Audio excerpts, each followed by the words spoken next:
السلام عليكم ورحمة الله تعالى وبركاته. مرحبا بالجميع. قبل ما نبداو الوصفة نسمو بالرحمن ونصلوا على النبي العدنان عليه أفضل الصلاة والسلام. اليوم جبت لكم بريوش قطني هشيش خفيف، يندير ثاني في وقفة، يعني وصفات كاع سهلة وسريعة، يولي مليح للدخول المدرسي، راه على الأبواب. إذا ديريه لأولادك، يعني يفطروا به أو يعيشوا به. إذا هذه الوصفة واش نحتاجو؟ أول شيء نحتاجو كاس نتاع ماء دافي كما شفتوا.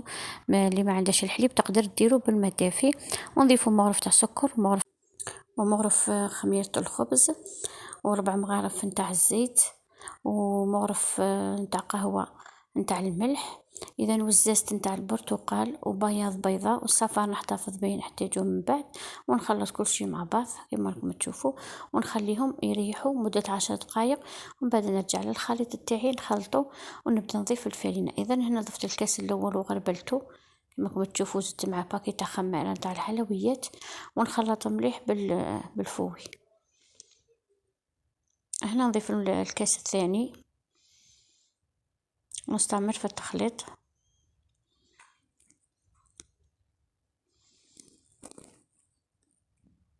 اذا هنا نستعمل الايدي، نضيف الكاس الثالث ونبقى غير نخلط حتى تولي عندي عجينه متلصقه، يعني عجينه طريه. اذا هنايا خذت لي 3 كيسان، وكل وحده والفرينه اللي تستخدمها، وضفت لها بعد مغرف نتاع زبده، وعجنتها مليح حتى تماسكت معايا العجينه ولات مليحه. اذا نخليها تخمر هنايا مده نصف ساعه، ونجي هنا للشيكولا اللي راح نحشي بها. درت 100 غرام، اذا ونقطعها مليح بالموس كما راكم تلاحظوا الى قطع صغيره.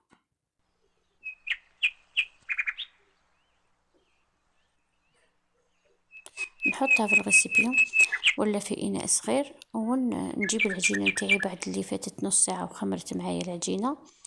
اذا نحطها في البلون دي طرافاي مرشوش بالفرينه، ونبدا نشكل فيها كريات صغيره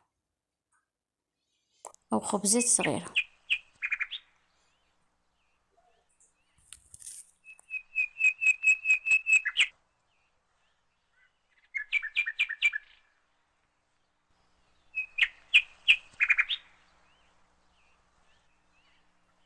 اذا نقسم العجينه الى قسمين، وكل قسم نخرج منه 5 حبات او 5 كريات صغيره نتاع العجين، ونشكلها كما راكم تشوفوا دوائر صغيره، خبزات صغيره، ونحطها بجهه. نكمل مع كامل العجينه ونشوفوا كيفاش نكملوا الوصفه تاعنا.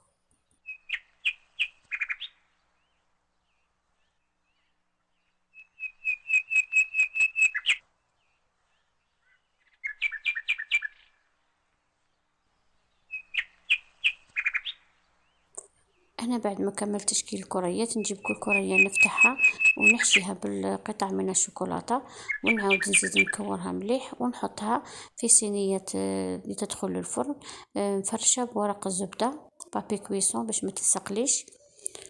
اذا وبعد ما نكملهم كامل نخليها ايضا تعاود تزيد تخمر مده 10 دقائق.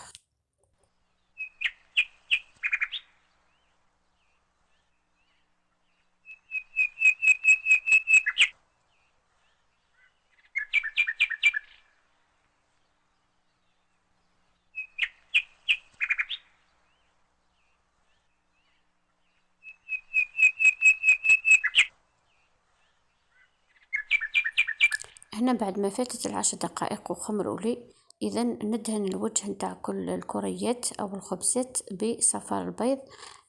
ضفت له شويه نتاع القهوه بريس. اذا ونرش الوجه نتاع الحبات.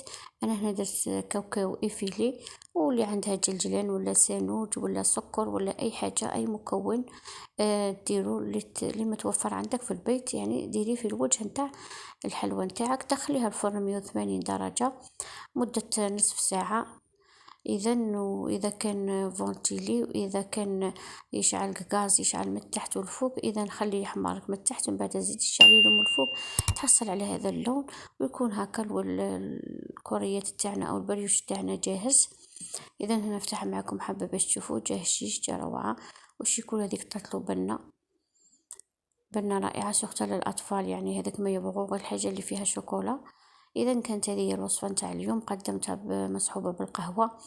و... وإذا عجبتكم الوصفة لا تنسوا الاشتراك في القناة ودعمي باللايك ومشاركة الفيديو مع الأصدقاء، ومع السلامة.